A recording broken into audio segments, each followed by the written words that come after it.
So I'm in the retail area here, and let's have a look at a parameter that's on a call center. So when we go into the call center, I've created a new call center here, and let's have a look at the parameters. Now I've got a parameter turned off, which is enable price order control, and what this does is allows us to control who can actually change the prices on the sales orders that we're entering.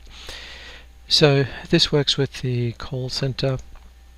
Now this works in conjunction with the parameter on the item. So if I go to released items, let's go to find the item that we're going to work with. So this is our item, and if we go to the sales fast tab on the item, so if we scroll down we'll find sell, and then we'll see a parameter here which is allow price adjust. So if I tick this, then we wouldn't would be allowing the price adjust, but it's unticked, so we're not allowing the price adjust. So that's the parameter and how it's set on our item, but it won't work unless the call center parameter is enabled. So let's go and have a look at creating a order first before we change the parameter on the call center setup. So I'm going to go into call center, and I'm going to go to my customer service form, and you'll see that we can find a customer. So I'll just use this customer, so US 003, and this should give me my past order details. So let's go and create a new sales order. So here we can go and put in our item number, so X103 is our item. So I'm going to save the line, and so we have our base price. So now I'm going to put in a new price, so I'm going to make it more expensive and save the line. So you'll see I can change the price. So let's go and have a look at the effect. I'm just going to delete the order, so we'll put in a new one after we change the parameter.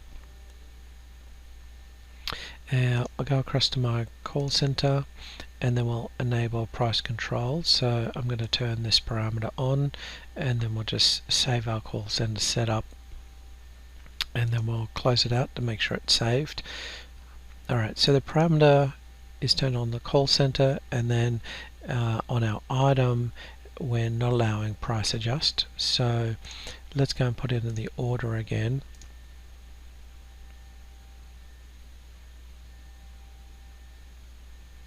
So X103, and this is the order price, so we'll save the line to the base order price, and so now we're going to put a price change, and so now we'll get an error message that says item does not allow price adjustments. So that's the effect of the parameter. Now let's have a look at a variation.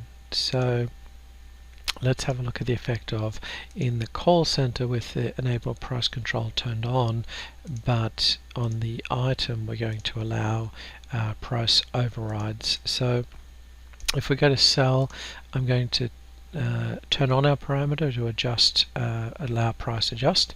So we'll save our item, and now we've got the parameter turned on. Let's go and have a look at the effect on our order. So I'll go into sales order,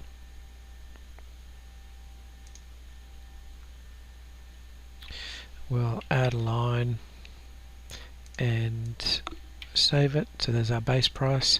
So then let's try to change our price.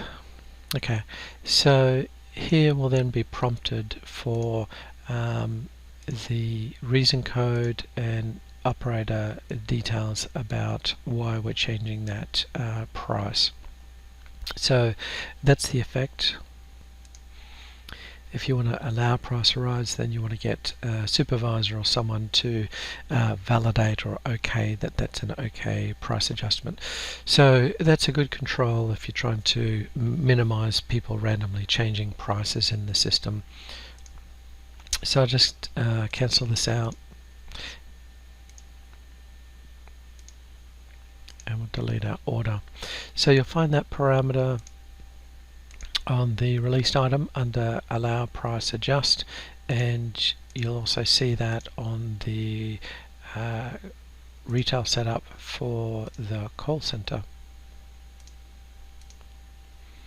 and it's enable order price control. Now, just as a side effect, I was doing the order through call center, and the parameters are really controlled to drive the order through call center. You'll see in the channel users I've set myself up, I'm just logged in as admin in my demo environment, so I can access the call center. So there's some of these rules on the call center that will also play into effect when you're doing an order from standard sales order. So if we go into standard sales and marketing and create an order from here and not from the call center, you'll see that this parameter still comes into play if the call center is set up and you're unable to use the call center. So let's go and put in a sales order here. So we'll say OK, and we'll say X103. Alright, so there's our sales order line, we've got our base price, and as we saw through the call center, if I change the price, I'm going to get prompted for the override because we've got the price control turned on. Now, this won't happen unless you've got a call center set up and you're allocated to the call center. Now, the functionality is designed to be used through the call center customer service order process, but it is a side effect that it will work there. But you do have to have that setup turned on the call center. So that's a quick walkthrough. Enable order price control on the